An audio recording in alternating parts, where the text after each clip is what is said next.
recovery benefits as well that we move forward.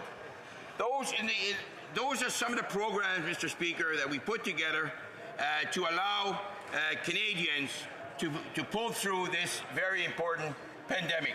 And as you know, I will have the opportunity to go more into details on how our government invested in various fundings. But I can tell you right now that we have spent over $72 billion in supporting Canadians through the pandemic, and we'll continue. Thank you. For the member, that he'll have about 4.5 minutes when he returns after. Statement by members. Déclaration de député. The honourable member for Kitchener Centre. Thank you, Mr. Speaker. I'm pleased to rise in the House today to recognize a unique and effective approach to domestic violence prevention and education happening in my community and reaching people throughout North America. She is Your Neighbour is a powerful awareness project and storytelling series created by the incredible team at Women's Crisis Services of Waterloo Region. The podcast explores the realities and complexities of domestic violence. They talk about the many types of abuse. They address myths about victims and survivors. They discuss the role of men and more.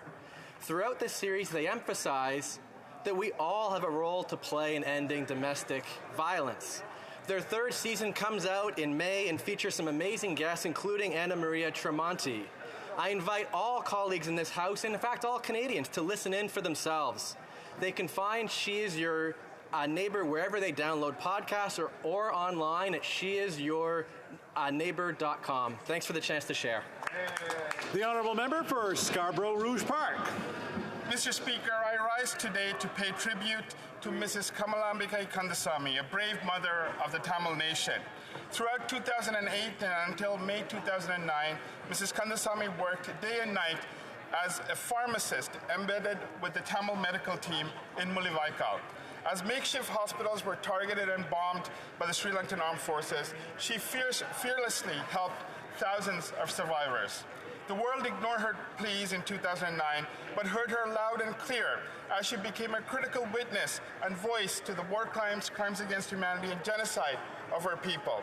She campaigned for accountability and justice, seeking to end impunity of Sri Lankan officials by speaking at the United Nations Human Rights Council, advocating to our Minister of Foreign Affairs and many other world leaders. Until her last breath, she supported the mothers of the disappeared, raised money to support survivors, and ensured those who made the ultimate sacrifice were never forgotten, including her only son, Tivaharan. May she rest in peace, Mr. Speaker. The honourable member for South Surrey White Rock. Thank you, Mr. Speaker. Today I rise to commemorate the life of my friend, Walter Wally Phillips. The son of Ukrainian immigrants, Wally was born in Saskatchewan before moving to BC, where he began several careers in his life. He was a fixture in the White Rock community, a fellow Rotarian, former president of the Richmond Chamber of Commerce, and a dedicated champion of medical rehabilitation programs, mental health, and the like. Wally was a passionate community leader and volunteer. He often reached out to me with welcome and wise advice and will be greatly missed by many. Above all else, Wally was a family man. When his delightful wife, Kay, passed away, he said it felt like he had lost his right arm. Sadly, his son, Alan, passed away 6 days after him. Wally's legacy will live on through his remaining children, grandchildren, and great-grandchildren while he rests peacefully with his brother, sister, son, and Kay. He believed they would all be together on the other side, and I have no doubt they are. Thank you, Mr. Speaker. The honourable member for Châteauguay-Lacolle. Monsieur le Président. Mr. Speaker, I rise today in the House to highlight an incredible young woman from my riding who died much too early on Tuesday. Nally. Tess and Jess, her partner V, her wonderful large Filipino family, and her many, many friends and followers. Nally faced life with cancer with courage, creativity, and humor as she shared her daily challenges on social and public media, as well as in her beautiful book of poetry and observations in The Diary of Nally. Today we mourn Nally, but as she said in her own words, I want to be remembered by how I made you feel in my presence. I want to be remembered for always giving it my best. And despite how I felt or what was said, I never stopped believing in me and you. I don't want to be admired. I want you to feel inspired. Through you and your inspired living is how I wish to leave my legacy. Merci, Monsieur le Président. Thank you, Mr. Speaker.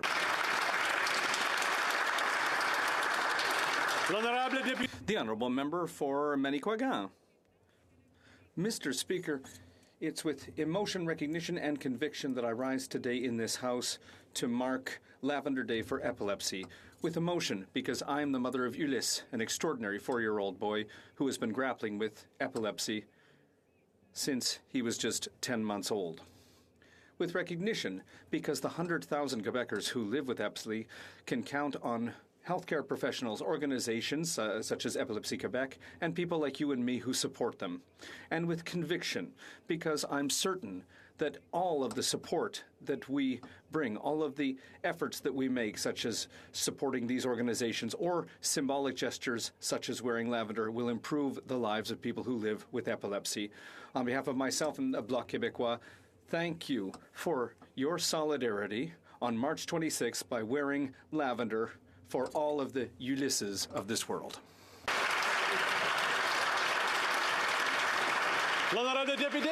The Honourable Member for Gatineau. Thank you very much, Mr. Speaker. As we in Quebec mark Intellectual Disability Week, I would like to salute the excellent work being done in the Outaouais by several devoted and passionate organizations. As an example, let me cite the Outaouais Association for Community Integration, which is celebrating 65 years of work in our community this year. The association's mission is to offer services to people with intellectual disabilities and to their families, and to work to facilitate their community, social, and professional integration. I'm thinking, for example, of Marie-Ève, who has already visited a parliament.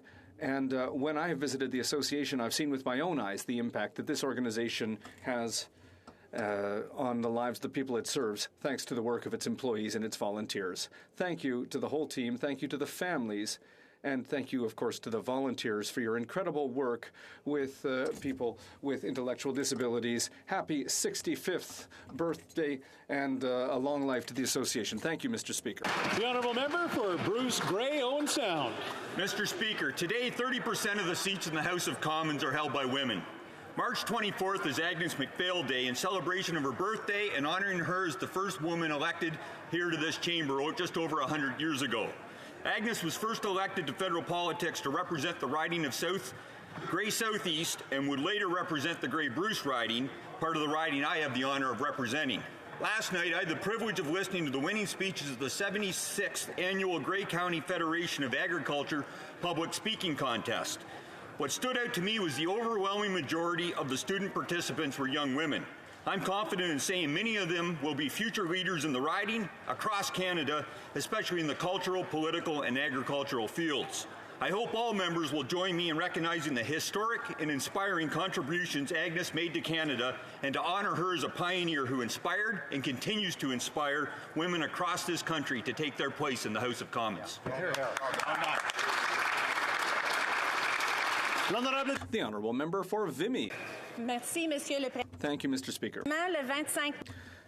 Tomorrow, March 25th, will be the 201st anniversary of the Greek War of Independence, and I wish to highlight its importance, not just for Canadians of Greek descent, but also for people the world over. A reminder that this day is dedicated to all those who love liberty and freedom, and a warning to all who would deny them these human values.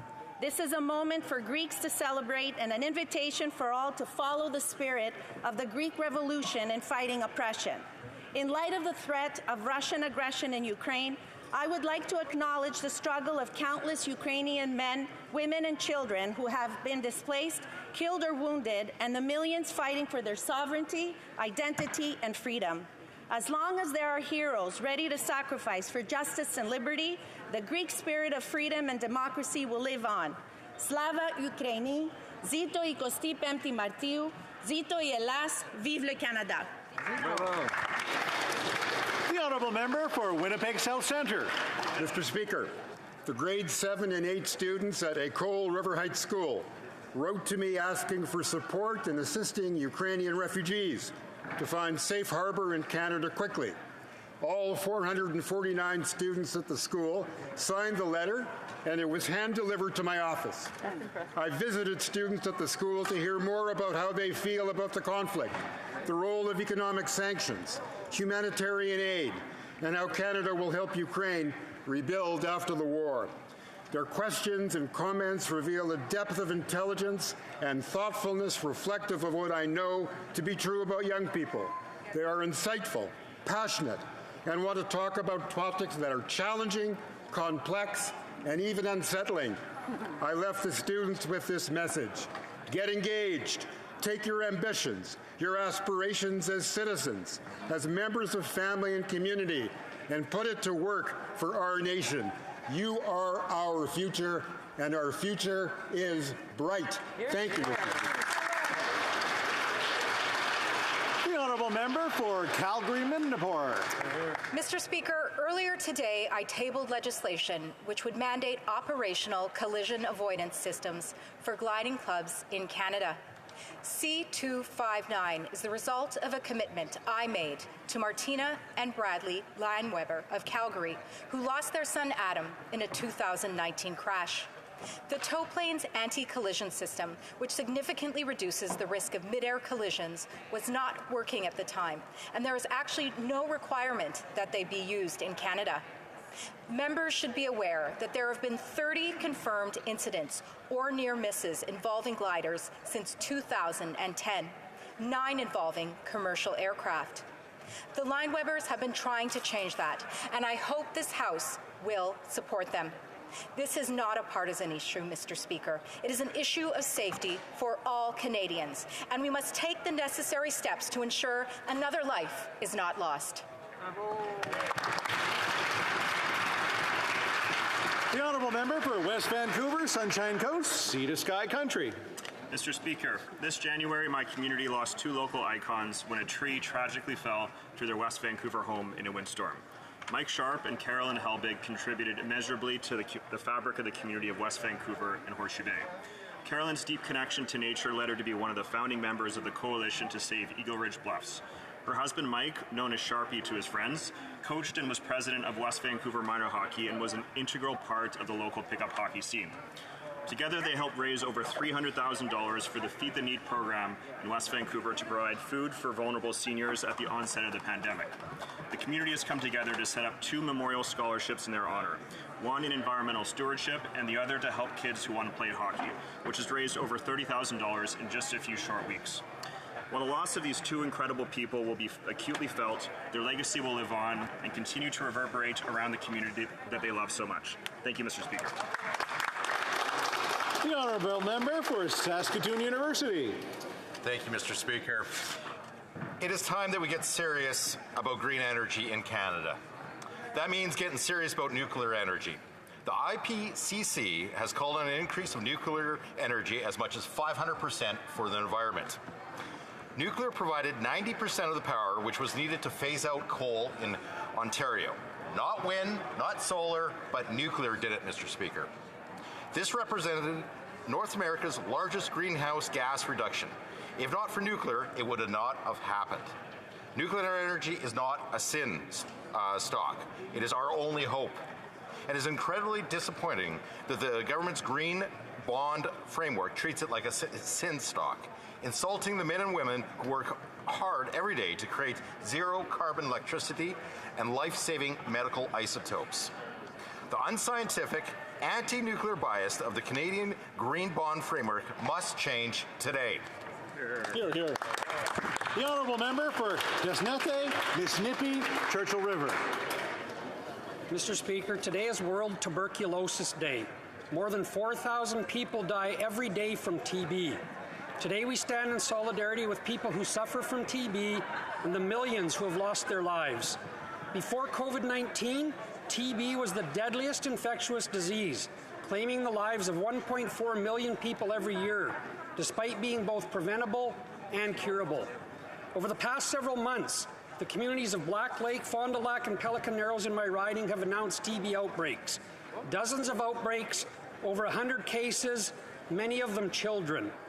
These outbreaks underscore the need for the government to step up and act on its previous commitments to TB elimination. Indigenous Services Canada admitted that the development of a TB reduction action plan for First Nations was not completed as promised. Mr. Speaker, Canada must reaffirm its commitment to address the health inequities that allow TB to persist in northern Saskatchewan and all of Canada. The Honourable Member for Alfred Pellan. Monsieur le Président. Mr. Speaker, from March 20th to 27th, we are celebrating the important work done by home meal delivery services, which help those, mostly seniors, who need a helping hand with the preparation and home delivery of hot meals. This work is essential in helping people stay in their homes as long as possible while giving some welcome respite to caregivers. Despite the challenges of the last 2 years, these services, which mainly depend on volunteers, have been able to continue their important work serving seniors. In Alfred Pellan, our services benefit from federal support through the PNHA funds, but I am also working to create a link between our generous business community and our meal services who need their help. Thank you to the services and volunteers of Alfred Pellan, SBEVA, Maison de la Famille de Saint-François, Bonjour Aujourd'hui et Après, Popote Roulante Saint-Noël Chabanel, and Société de Saint-Vincent de Paul. Thank you, Mr. Speaker. The Honourable Member for Victoria. Mr. Speaker, there is a critical shortage of affordable housing in my community. Many people have given up on the idea of ever owning a home, but even finding an affordable place to rent is getting further and further out of reach. And BC has not been getting its fair share of federal funding under the Rapid Housing Initiative. Worse still, the supply of older rental stock is being bought up by REITs, real estate income trusts, that use tactics like rent evictions to jack up the rent, pushing people out of their homes and removing affordable units from our market. Housing advocates and the City of Victoria are calling for a federal acquisition fund to give local governments and nonprofits the quick capital to buy properties at risk of being bought up by these predatory REITs. We must preserve our existing affordable housing stock. It's time for the federal government to return to the table as a true partner with municipalities, Indigenous governments, and cooperatives to stop treating housing as an investment and start treating housing as a human right. The Honourable Member for Salaberry-Surwa. Mr. Speaker, I would like to take this opportunity to celebrate the week of home meal delivery services in Quebec, and particularly to highlight the 50th anniversary of Salaberry's Meals on Wheels program. This organization was founded on March 7, 1972, and it exists to help seniors stay in their homes for the longest time possible. The congregation of the Sœurs de Notre-Dame de Bon Conseil and many volunteers were behind the very first meal delivered in our community. And today, over 1,200 meals are delivered each and every week by Salaberry to Valleyfield Meals on Wheels. In Quebec, there are over 300 meal delivery services that every day are the face of solidarity in our communities. They form a chain of support thanks to the work of 10,000 volunteers who are there each and every day to cook and deliver healthy and balanced meals. These teams visit over 30,000 seniors, often seniors living alone, and are there to help them. So it's an honor, Mr. Speaker, for me to thank all of the volunteers and all of the voted teams who make the difference in the lives of seniors in Salaberry-Surwa. The Honourable Member for Kamloops Thompson Caribou. Here, here. Mr. Speaker, it is wonderful today to be joined by my family here in Ottawa. Here, here. Juno Beach is one of the most sacred places in Canadian military history. The bravery of 14,000 Canadians who landed there on D-Day continues to inspire generations of Canadians and led directly to the liberation of Europe from tyranny and fascism. A condo development threatens not only the beach, but the operations of the Juno Beach Centre, a museum and memorial which educates hundreds of thousands of visitors of the role Canada played in bringing freedom to Europe. Simply put, Mr. Speaker, this development should not go forward. In an increasingly polarized world, few truly sacred places remain. In the hearts and minds of Canadians, Juno Beach transcends and represents all that we take pride in as a nation. That we will make a larger impact than our size commands, that we will stand firmly alongside our friends and allies. No matter the difficulty, we will fight beyond just convening all that is good and right in the world. I have one ask of this government: do everything in your power to save Juno Beach.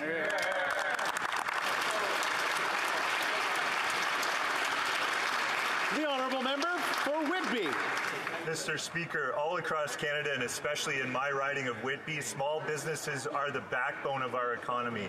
And after 2 challenging years, it is time for good news. That's why I was happy to join the minister responsible for the Federal Economic Development Agency for Southern Ontario to announce funding for the revitalization of downtown Whitby and downtown Brooklyn through the My Main Street Local Business Accelerator Program. Downtown Whitby and Brooklyn will be supported with 3 dedicated Main Street ambassadors, customized market research, data analysis, and non-repayable funding contributions for new and existing small businesses. This will support our community by assisting our existing businesses to bounce back from the pandemic and enhance the ability of our new startups to rapidly grow.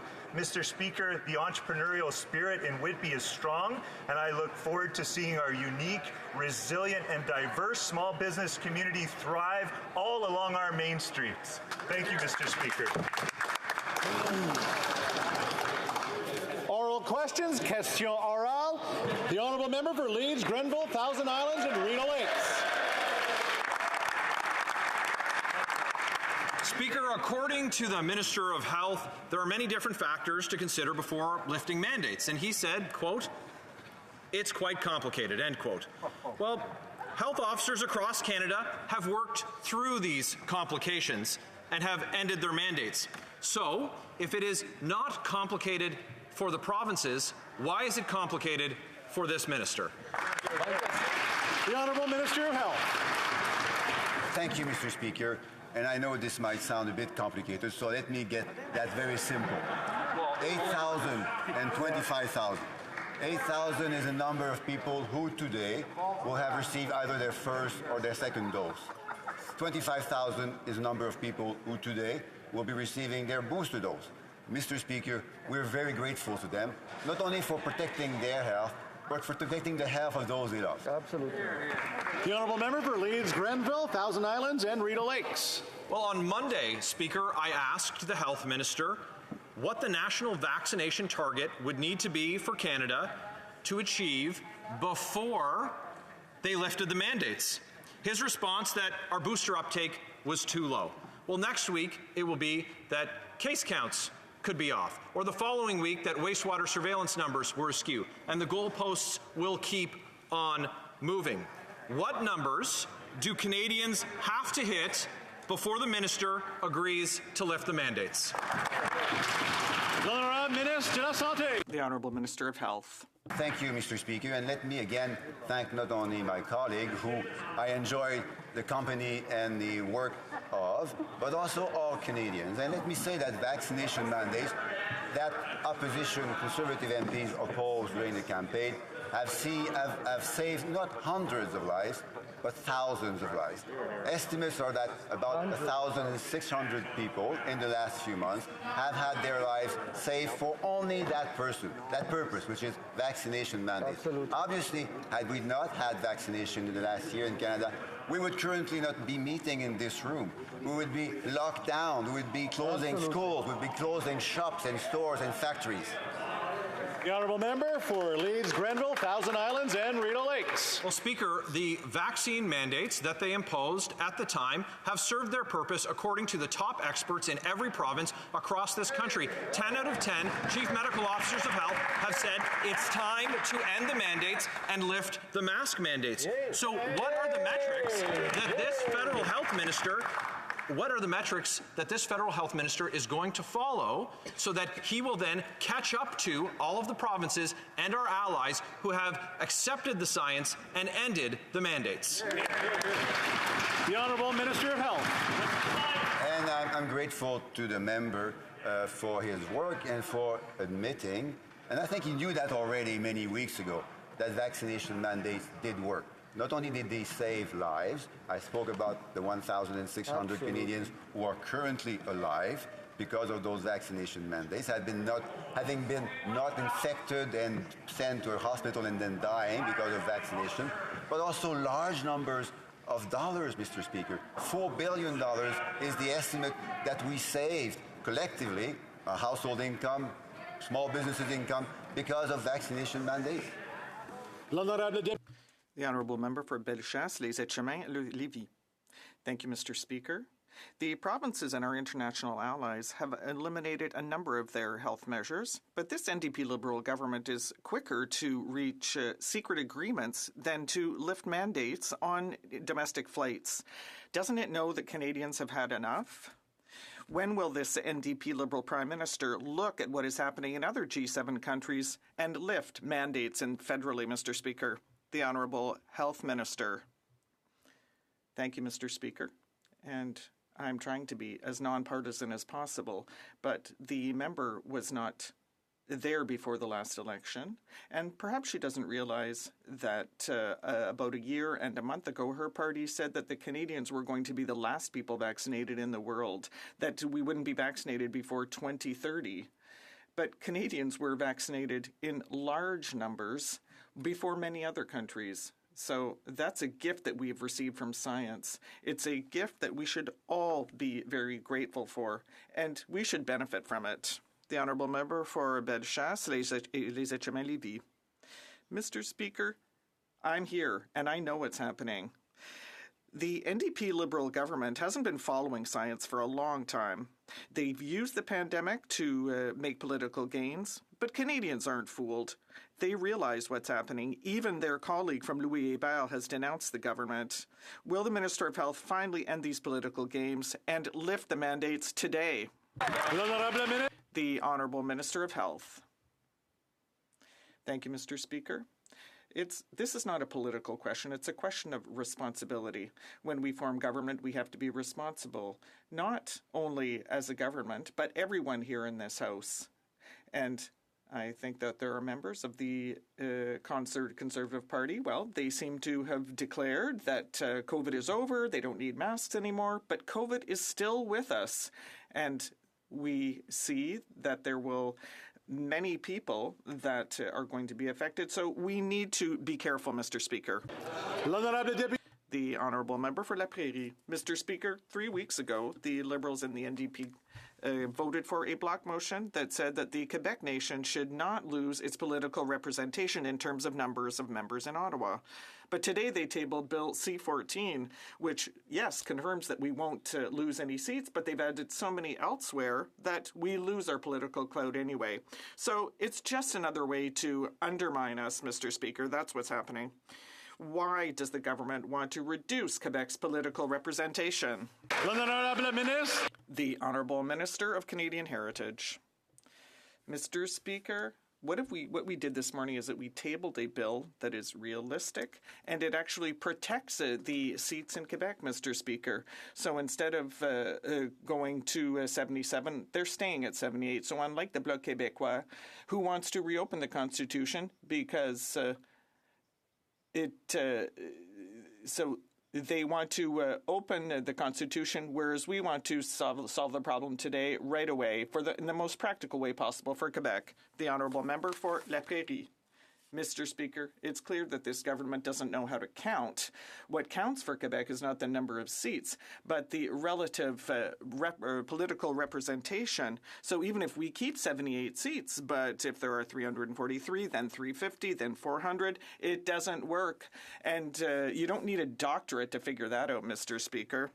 So, by not taking seats away, they won't pick a fight with Quebec, but they're not protecting our political representation, and that means that they're not keeping their promise. This NDP Liberal government has voted to protect the Quebec nation, so why won't they protect its political representation here? The Honourable Minister.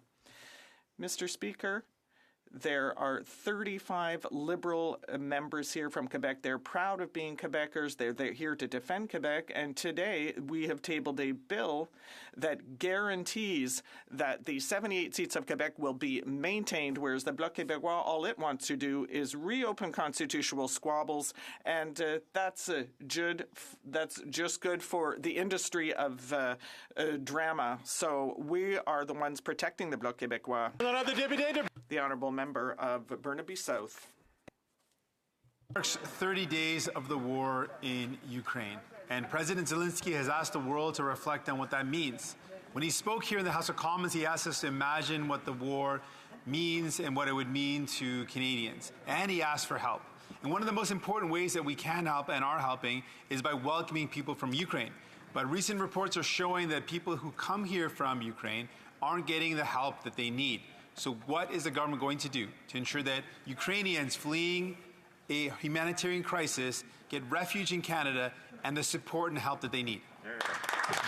The Honourable Parliamentary Secretary. Mr. Speaker, I thank the member for his questions, and certainly Canada will provide a safe haven for those fleeing Russia's large-scale invasion of Ukraine. And since January, Canada has welcomed more than 10,000 Ukrainians. And last week, as we know, we launched our new Canada-Ukrainian emergency travel authorization that will make it easier, faster, and safer for Ukrainians to come here in Canada. We're working with our partners, Mr. Speaker, including provinces and territories, the business communities, the Ukrainian-Canadian community, and settlement organization on how best to support people arriving from Ukraine. Mr. Speaker, we'll continue. Member for Burnaby South. On a parlé avec les gens. We've spoken with people, and according to reports, the Ukrainians who are coming to Canada are not getting the assistance they need. So we are calling on the government to recognize that this is the 30th day of the war. Ukrainians keep on requiring help, and the best way that we can help them is by ensuring that we welcome them and offer them the support they need. What is the government going to do to ensure that the Ukrainians who come to Canada receive the help and support that they need to have a good life here in Canada? The Honourable Parliamentary Secretary.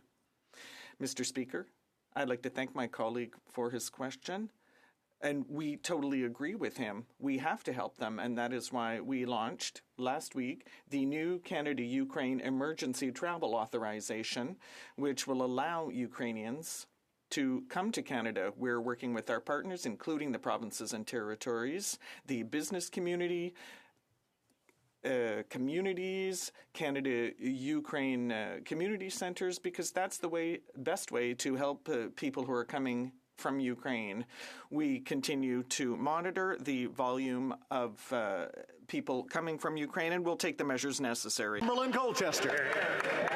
Mr. Speaker, all 10 provinces and most G7 countries around the world are lifting the mandates. Despite this, federal mandates around vaccines for employment and travel persist. At Health Committee, we've already heard the Minister of Health talk specifically around the plan to end federal mandates, but he didn't quite make it, Mr. Speaker. He talked about this complicated science and did not elaborate further. What we would like to know on this side of the House, Mr. Speaker, is what is this complicated science that the NDP Liberal government is not sharing, and when will the Minister make it available to all Canadians? The Honourable Minister of Health. Thank you, Mr. Speaker. Let me try again, thanks for the question, to make that very simple. One number this time instead of two. So 135,000. That's the number of Americans whose deaths were avoidable because of the fact that they had been vaccinated to the extent that we have been in Canada, in part due to vaccination mandates. They would not have died. Those lives, Mr. Speaker, have a value. How much it is in dollar, very few people will know, I suppose, but these have personal, health, human, social, and family values. The honourable member for Cumberland-Colchester. Mr. Speaker, I thank the minister for his non-answer reply to that question. We know there are countless employees federally that are off work who sadly perhaps have not been immunized. What about Douglas, who's a federal scientist, Mr. Speaker, and he has a unique story in that he's had COVID twice, and he's also in an antibody study from the Ottawa Health Research Institute. Interestingly enough, and shockingly, he works at home, and he's still not allowed to go to work. How can this happen? When will this federal government stop politicizing this and discriminating against hardworking Canadians, and the date they can go back to work? The Honourable Minister of Health. Thank you, Mr. Speaker. We spoke about responsibility, being responsible, being obviously kind to each other. I'll try to be even more simple. No, instead of 135,000, three, that's a simple number. 3 times is how many more deaths we would have had in Canada if we had followed the example of the United States when it comes to public health measures, vaccination rates. 3 times more people dying, Mr. Speaker. That's 60,000 more people in Canada who would have died.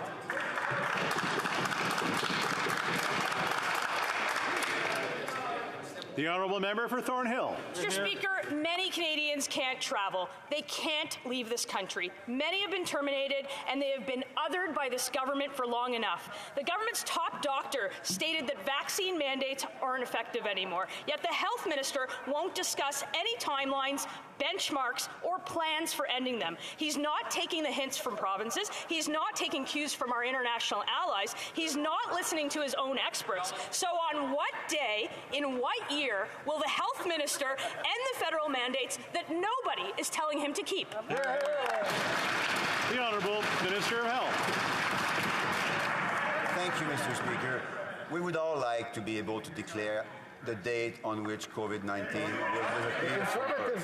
That would be marvelous, Mr. Speaker, and I would certainly be the happiest man on earth in this Parliament, certainly, to be able to tell you, Mr. Speaker, on what date this COVID-19 will disappear. Unfortunately, I don't know. The honourable member for Thornhill. It would be better if the minister cared about workers even half as much as he does about optics. Employers in the air transportation are experiencing worker shortages. They are terminating experienced workers because of the federal mandates. The very workers who were mandated to work through the pandemic are the same workers who are now on the verge of losing their livelihoods for good. The transportation minister can end the interim order on mandates before he strips workers of their pensions, of their benefits, and of the years of service. That's before April 16th. So why is the Minister of Health saying no? The Honourable Minister of Transport. Speaker, I thank my colleague for this question, but I really want to ask her to remind Canadians that vaccination is not a punishment. Vaccines have saved lives of communities, have saved our economy, have saved jobs. I understand that there are questions about when these mandates will be lifted. We will continue to follow science and advice, and I ask the honourable member to avoid partisanship in the face of vaccination and science.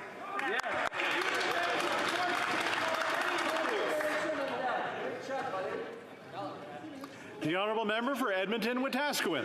Mr. Speaker, the health minister talks a lot about numbers. I'm wondering if he can tell us whether mental health, particularly the mental health of Canadians who still today can't work or travel to see loved ones because of the mandates, whether mental health is one of the metrics being considered in regards to lifting the mandates. If so, what specifically are those mental health metrics?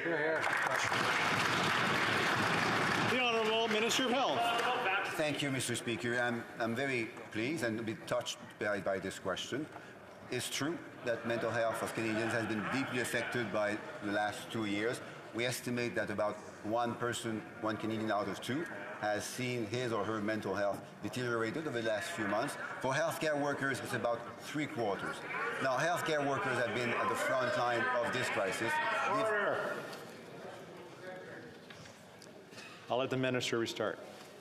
So I was going to point to healthcare workers. Obviously, we are deeply thankful to them, but thankfulness is not enough. We need to think of them, and we need to act in a way that protects them too, if we want them to protect us as well. The honourable member for Edmonton-Wetaskiwin. Mr. Speaker, even after the imposition of vaccine mandates, some Canadians chose to remain unvaccinated. Many of them sacrificed jobs and their ability to travel to see loved ones because of their authentic anxiety about COVID vaccines. The Prime Minister's response was to go on television and proclaim that many of those Canadians were, quote, racists and misogynists. What does the minister have to say about the mental health impact of a Prime Minister publicly shaming Canadians who experience genuine anxiety that has undeniably caused them legitimate hardship? That's shameful.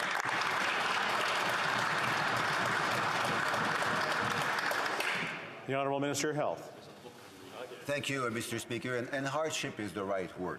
And I was speaking yesterday with the Association of Canadian Pharmacists, another example of healthcare workers who have been at the front line, living very difficult times. Their mental, personal stress has been heightened by COVID. The stress of their family when they go home after a day at work, the stress of their staff, and the stress of the patients that they have cared for almost now more than 2 years. So it's an example of the hardship that we have gone through. That's why we need to keep caring for each other. The Honourable Member for Jonquière. Thank you, Mr. Speaker. Mr. Speaker, the NDP Liberal agreement has so many intrusions into our areas of jurisdiction. It's like they're jumping in with both feet. Housing, pharmacare, childcare, healthcare, long-term care, encroachment coast to coast to coast. But there would be a much better way to help people get the right services. For example, transfer the sums that Quebec and the provinces need, give a right to opt out with full compensation in areas of jurisdiction. So yes or no, will there be this right to opt out with full compensation, but without conditions? The Honourable Minister of Canadian Heritage. Mr. Speaker, the Bloc Québécois is referring to an agreement that will help fight climate change that's good for Quebecers, support for workers that's good for Quebecers, more social housing that's good for Quebecers, working together on healthcare that's good for Quebecers. But when all that's good for Quebecers, it's not good for the Bloc Québécois. Why? The Honourable Member for Jonquière. Mr. Speaker, let's talk about the climate crisis. When we read the NDP Liberal Marriage Pact, it's very clear. Areas of jurisdiction do not exist. But what's not clear is their will to put an end to dirty oil. They want to develop a plan to gradually eliminate government subsidies in the fossil fuel sector. Develop a plan to gradually eliminate. That certainly doesn't sound urgent to me. Is this the decision of the Liberal Party or that of the NDP to continue to fund the oil patch in the midst of a climate crisis? The Honourable Minister of Environment. Thank you, Mr. Speaker. I'd like to thank my colleague for his question, and I would like to remind him that we have committed to eliminating subsidies to fossil fuel 2 years earlier than everyone else in the G20. 2 years earlier than all of our partners in the G20. That's what we're going to do, and we're going to work with our colleagues from the NDP and the Bloc Québécois, if they're interested, to further this file. Thank you. The Honourable Member from Montcalm. Mr. Speaker, in their agreement, the so-called specialists of the NDP and the Liberal Party have chosen to explain to Quebec and the provinces what they need, how many nurses and doctors they need to hire, where to put their money, and how to manage their healthcare systems. But, Mr. Speaker, healthcare expertise is not here or in the benches across the way or beside me. Quebec and the provinces are the ones who know what they need. As we head into a sixth wave, will the government finally increase, with no conditions, the health transfers to 35%? The Honourable Minister. Mr. Speaker, the Prime Minister has already said that there would be an increase in health transfers, and the Bloc Québécois knows that. They've known it for a long time, but they just want to squabble. They want to just, squabble here, squabble there. But constitutional squabbling, that doesn't give jobs to anyone, Mr. Speaker. It doesn't put more doctors or nurses into hospitals. And it doesn't help heal people, Mr. Speaker. It just allows the Bloc Québécois to be very theatrical. So I'm going to say, yes, they like squabbling. I know. The Honourable Member for Fort McMurray, Cold Lake. Thank you, Mr. Speaker. On Monday in the Health Committee, the Minister of Health said, and I quote, "We want to apply the least disruptive measures in order to protect the health and safety of Canadians, and the conversation will evolve as the situation evolves." The situation has evolved. We are asking the federal government to follow the science and remove federal mandates, as has been done throughout Canada in our provinces. Does the Health Minister believe that all 10 provincial chief medical officers of health are wrong? The Honourable Minister of Health. Thank you, Mr. Speaker, and thank you to the question that gives me the opportunity to continue speaking about the hardship and stress that many Canadians feel, including healthcare workers, but obviously patients. We have seen over the last 2 years a backlog of surgeries approximately equal to 700,000 patients, their families, their friends, and their communities affected by that backlog. Still today, Mr. Speaker, we have about 4,000 people hospitalized. Those hospital beds are not available for other patients. The Honourable Member for Fort McMurray, Cold Lake. Thank you, Mr. Speaker. Unfortunately, that was a complete non-answer. The risks have changed as this pandemic has evolved. Canada has the most restrictive domestic travel mandates across the country, across the world, in fact. This is having a very real impact on families. I have been contacted by families in my riding that want to visit relatives that are in palliative care and attend funerals. Vaccine mandates on travel have limited their ability of families being able to gather. When will the Health Minister show some humanity and finally allow the Transportation Minister to remove domestic travel restrictions? Here, here. The Honourable Minister of Health. Thank you, Mr. Speaker, and we all agree and we're all thankful for the humanity. Humanity, Mr. Speaker, means thinking about others and caring for others.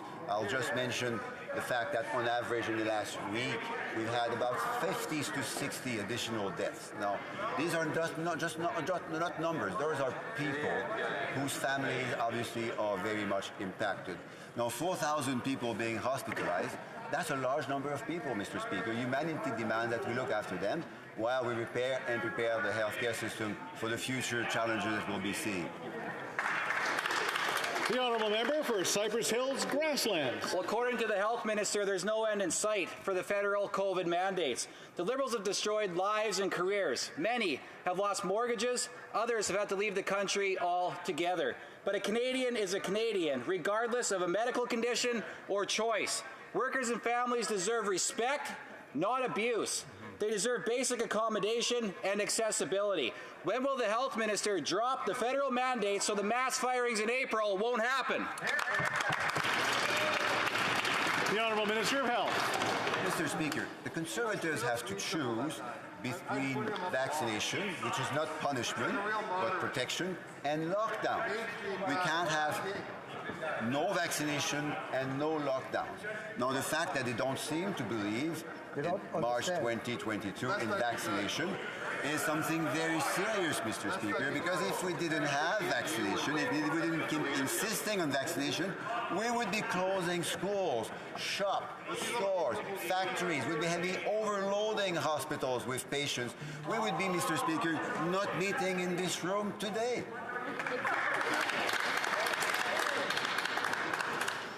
The Honourable Member for Nunavut. On this day, World Tuberculosis Day, I rise to ask a question about housing. An MLA for Nunavut has identified that approximately 3,000 to 5,000 new housing units are urgently needed for people living in my territory. But the government's housing announcement in Nunavut a couple of weeks ago included just 101 new units. What rationale does the federal government have for promising only 100 housing units when thousands are desperately needed? The Honourable Minister of Housing. Thank you, Mr. Speaker. I want to thank the Honourable Member for her important question.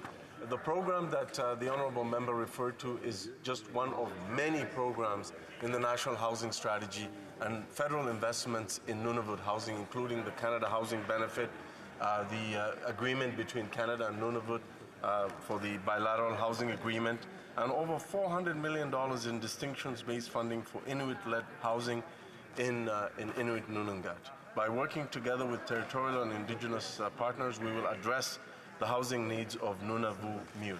Merci beaucoup. The Honourable Member for Vancouver East. Putin's horrific actions is killing children, women, and elders, forcing millions to leave Ukraine.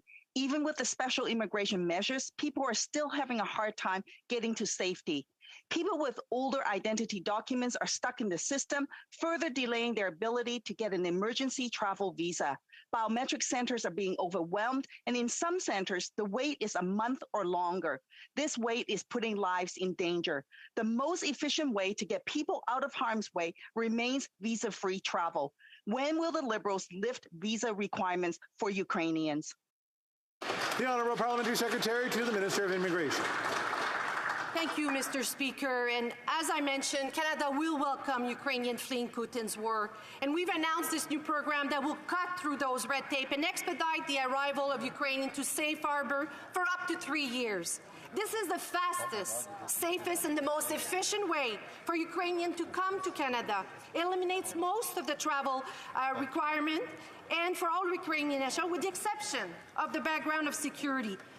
Mr. Speaker, Canada stands with Ukrainians in their time of need, and we welcome them with open arms.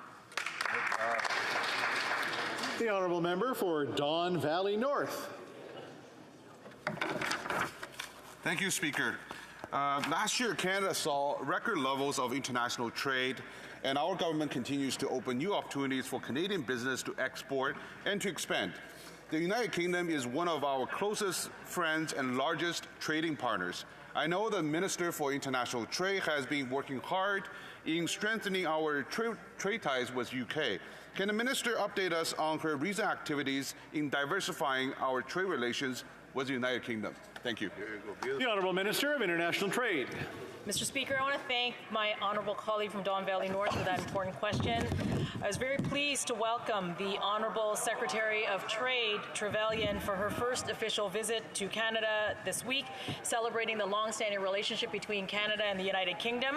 Today, Canada and the United Kingdom officially launched negotiations towards a new high-standard and progressive free trade agreement. Canada looks forward to negotiating an agreement that will benefit our people, our economies, and helping businesses of all sizes and entrepreneurs on both sides of the Atlantic reach new export markets. Thank you, Mr. Speaker. The Honourable Member for Hastings, Lennox and Addington. Thank you, Mr. Speaker. Yesterday, I asked whether this NDP Liberal government would provide Canadians who were unable to use ArriveCAN with an easier alternative to allow them to visit their families out of Canada. Instead of answering the question, the Minister of Health sadly and predictably responded with the same tired, old talking points. Mr. Speaker, will this minister clearly tell Canadians what date this government will drop their mandates so that we can all travel freely? The Honourable Minister of Health. Let me speak, Mr. Speaker, to something which I think is extremely important for us to understand. Long COVID. Among all those infected by COVID, whether being severe or mild, the estimate is that between 10 and 30% of them will suffer from long COVID. This has dramatic impacts on their lives in the short and longer term. 30% of them will need to consult more than 10 times after that. 30% of them will need to stop working. These have very significant health, personal, and economic costs. The way to protect partly against that is to protect against transmission and to do that through vaccination. The honourable member for Hastings, Lennox and Addington. Mr. Speaker, 4 months ago, Donna McCall was denied the opportunity to see her children located in the U.S. while she was at home dying, waiting for a liver transplant. The transplant that never came. Her husband held up his phone so Donna could say their last goodbye to their mother while she died. Mr. Speaker, what happened to John and Donna and their children is devastating. When will this government show some compassion for suffering families like the McCalls? And please lift the federal mandates.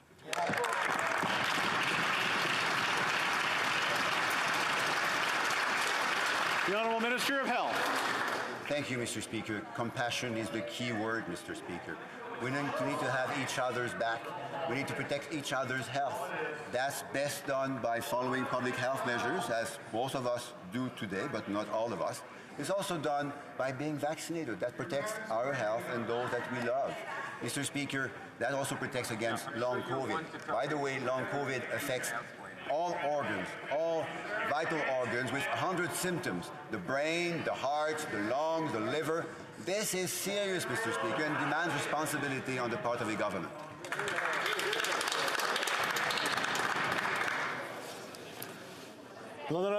The Honourable Member for Charlesbourg-Saint-Charles. Thank you, Mr. Speaker. I come from the Quebec City area, the most beautiful tourist spot in North America. It has suffered greatly since the beginning of the pandemic in recent years. We're talking about thousands of businesses, restaurants, and hotels. The Minister of Health is also a member from Quebec. How does he justify this to hotels and restaurant owners in his writing that he's maintaining health restrictions? The Honourable Minister of Health. Thank you very much, Mr. Speaker. Two things that my colleague already knows, I believe, that I am a member for Quebec City, and I'm very proud of that, and I share this regions with other many distinguished members of this House. The second thing that he probably knows is that on April 1st, in a few days, pre-arrival tests will be ended so that more people will be able to come to Canada to benefit from our lovely cities, and we hope that many will come to the Quebec City region. Thank you. The Honourable Member for Charlesbourg-Saint-Charles. Mr. Speaker, 2 years ago to this day, I was here asking them to close the borders. Things took too long, and some people died in Quebec before we closed our borders. Now, the situation has changed. It's taking too much time to reopen the borders and to remove restrictions that don't make sense. When tourists want to come to Quebec, for example, for the summer festival in your riding, the minister doesn't seem to understand what he has to do. Can we remove these complicated health conditions and allow tourists to come to our region? The Honourable Minister of Health. Mr. Speaker, like my colleague knows, that's exactly what we're going to do on April 1st. On April 1st, testing measures that are pre-arrival to Canada will be removed, and this will make life easier for everyone and allow more people to come to see us in the beautiful Quebec City region. The Honourable Member for Lac-Saint-Jean. Mr. Speaker, as we speak, more than half of the children in Ukraine have fled the war. More than half of the country's children. 4.3 million children have left their homes. They're either elsewhere in Ukraine, hoping the Russian troops won't catch up with them, or they're in refugee camps. Today, we don't want the government to keep saying it has welcomed 10,000 Ukrainians since January. We want it to tell us what it's doing right now for millions of children on the run. When is it going to charter planes to go and get these children? The Honourable Parliamentary Secretary to the Minister of Immigration. I'd like to thank my colleague for his question, certainly also for his cooperation since the beginning of this war. And I'd like to tell him that, yes, we are working with our partners, including airlines. But I'd also like to underscore in this House the exceptional work that was done with the Sick Kids Hospital and the department to welcome Ukrainian children that now can continue their treatment here in Canada. Mr. Speaker, we are going to take the necessary measures to welcome Ukrainians who are fleeing Putin's war. The Honourable Members for Lac-Saint-Jean. Mr. Speaker, The lack of an air bridge is a two-way problem. In Europe, millions of refugees are stuck in camps because there's no room for them on planes or because they can't pay. On the other side, in Montreal alone, there are 40 tons of humanitarian aid lying around in warehouses because we're unable to send it to Ukraine. Right now, the only thing we're able to move between Canada and Eastern Europe is the Prime Minister. Mr. Speaker, when is the government going to charter flights? The Honourable Parliamentary Secretary. Mr. Speaker, I'd like to thank my colleague greatly for his question. And yes, of course, the government, as he mentioned, we are looking to welcome as many people as possible and as quickly as possible. And that's what we've done since the beginning.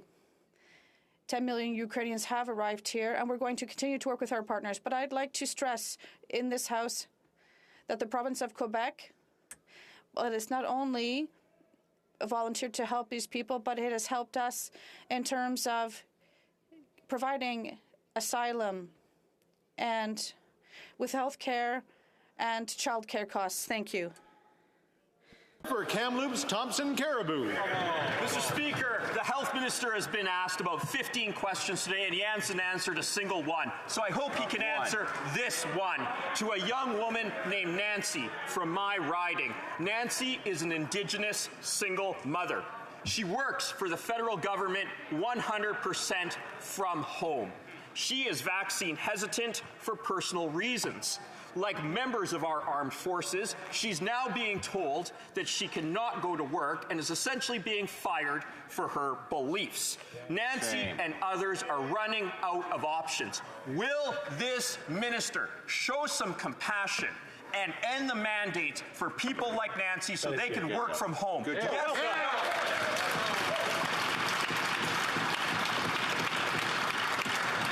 The Honourable Minister of Health. Thank you, Mr. Speaker. And I'm very pleased to receive this question, Mr. Speaker, because it enables me to add one more piece of information, this time from the United States. 1.1 million is the number of deaths that were avoided because of Americans having been vaccinated. I mentioned earlier that they could have avoided many more deaths with more vaccination as we've had in Canada. So when we speak to people who may be either concerned or sometimes not just informed about the benefits of vaccination, it's important to talk to them, reassure them, care to them, care with them. Not just encourage them in a very benevolent manner so that everyone at the end is protected, including those that would have been perhaps initially have misgivings around vaccination. The Honourable Member for Peace River Westlock. Mr. Speaker, in Canada and around the world, governments have ended their vaccine mandates and restrictions. Alberta, Saskatchewan, Ontario, Nova Scotia have all ended their vaccine passport systems. However, this government is doubling down and spending $30 million for domestic travel vaccine passports in the next 2 years. Since the provinces have already dropped these passports, will the Minister of Health return this $30 million to the taxpayer? Good question. The Honourable Minister of Health. Thank you, Mr. Speaker. I mentioned earlier $4 billion. That's a lot of money, Mr. Speaker, which the federal government and other governments save because of high vaccination rates, in part due to vaccination mandates. But most importantly, this is a lot of household income, family income, income to look after children, to care for seniors, to look after those that may not be often find it easy to make ends meet. That's a lot of dollars, Mr. Speaker. It's not only about dollars, obviously, it's about lives, but dollars also are impacted by the fact that we have a high vaccination rate, and that at engineer, we have more people every day being vaccinated. The Honourable Member for Peterborough, Kawartha. A lot of replies today and not very many answers. Since the pandemic started, only 1% of all cases in COVID-19 in Canada have been related to travel, yet it has been portrayed and perceived as an unsafe thing to do. To put this into perspective, 2021 was supposed to be a year of recovery, but we have reached only 13% of the total number of international visitors compared to 2019. And 2021 was worse than 2020. When will the Health Minister tell his colleagues to fully open the border and remove federal vaccine mandates? The Honourable Minister of Transport. Speaker, COVID-19 has had a devastating impact on the industry, undoubtedly, and I want to stand here and thank all those who work in the aviation sector, all those who work in the tourism sector, who stepped up and cared for each other and did the right thing, got vaccinated, followed public health advice. Everybody knows that COVID-19 has been unpredictable. We're working together with our scientists, Mr. Speaker, to do the right thing, to protect Canadians and to protect those who work in the aviation sector. Thank you, Mr. Speaker.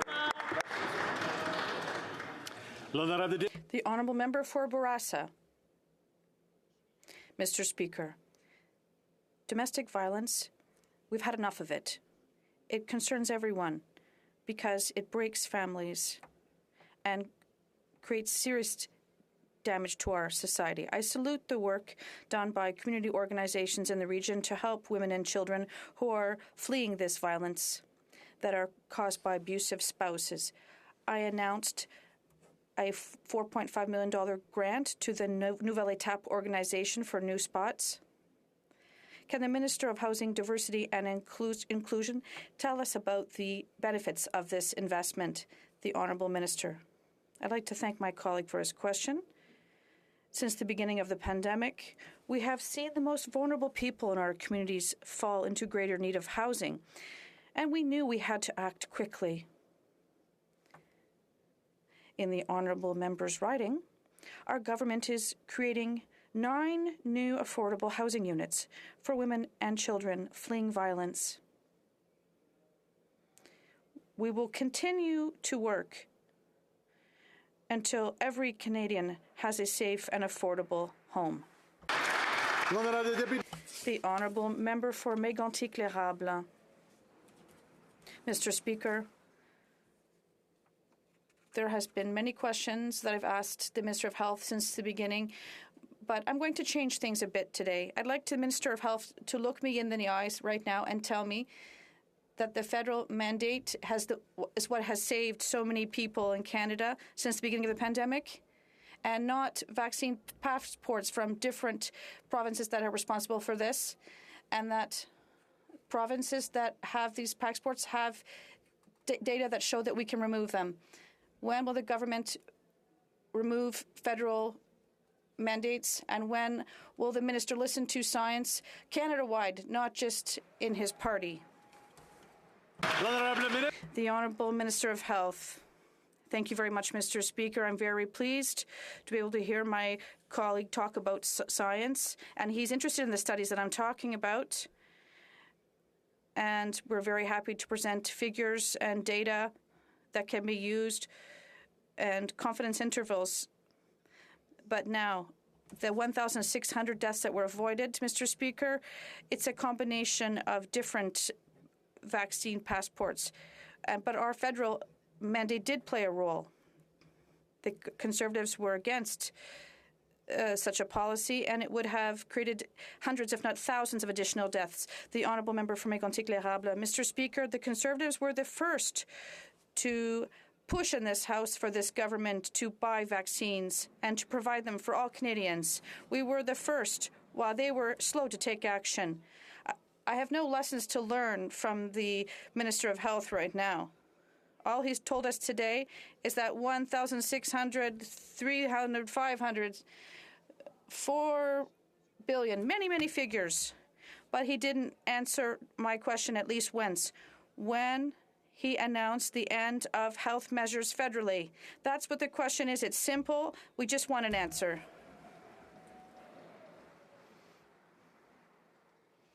The Honourable Minister of Health. If I showed a lack of respect to my colleague, I apologize for that. That wasn't my intention. I respectfully offer him all the support and help he needs and that he deserves as a member in this House. I think he has the right to have access to all the information at any time, and he does play a solid role within the Conservative caucus. The Honourable Member for Mégantic. May he table this information, all the studies here in the House that is necessary, that talks about the federal mandate and Dr. New.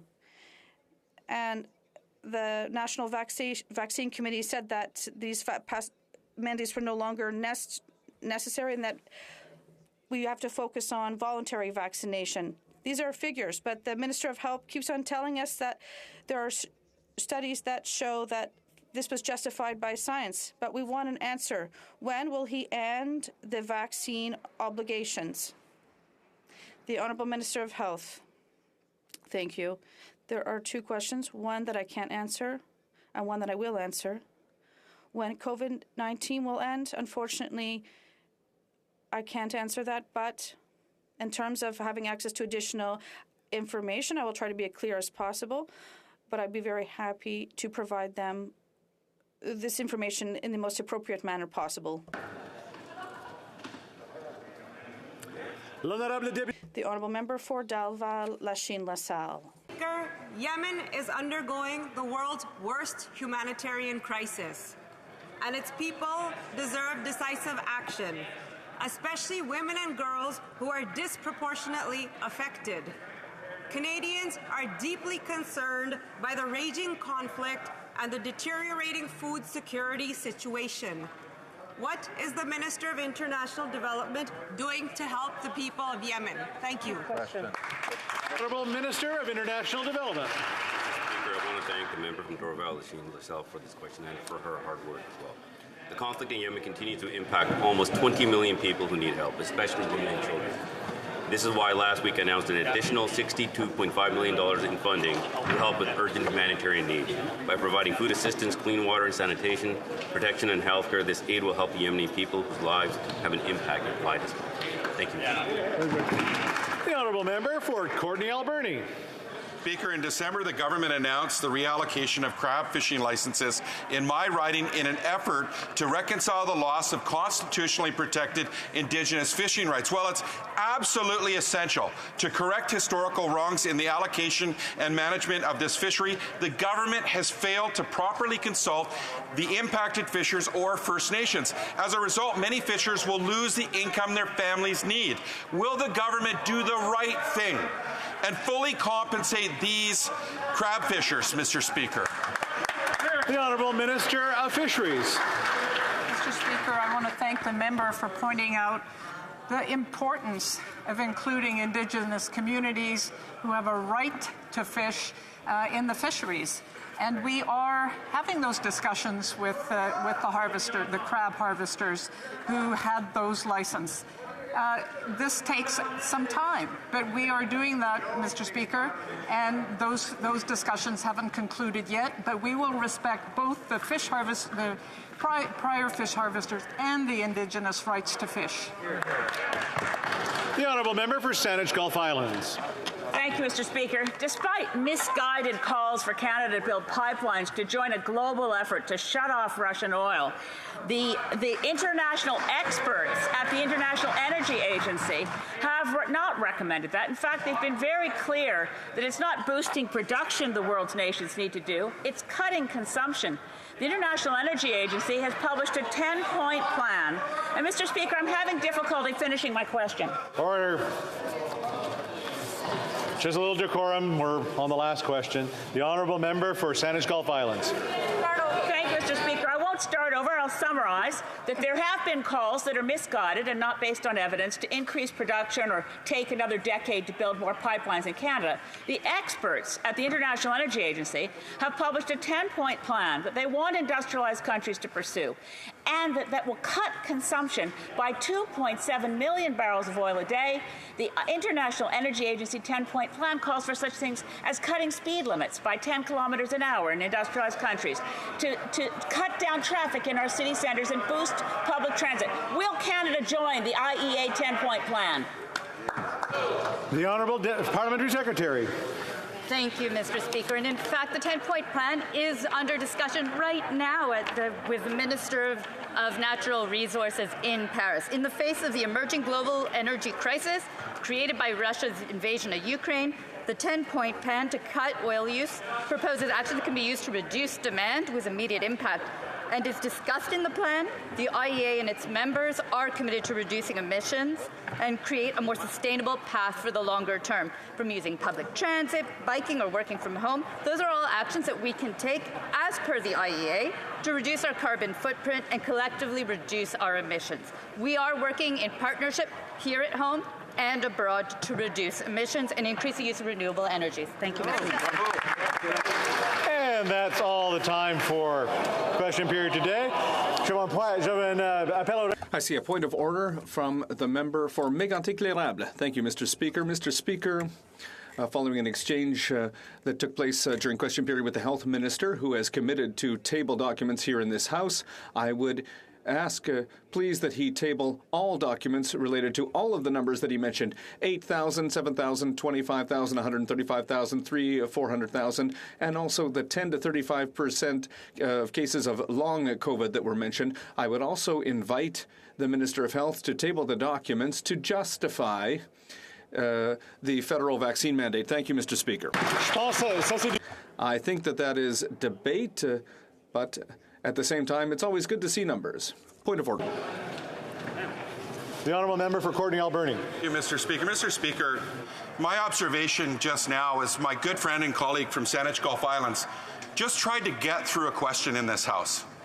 And the amount of heckling that came from this side is completely unacceptable. Mr. Speaker, we have had huge challenges in attracting women, not just to run for politics, but actually to stay in politics.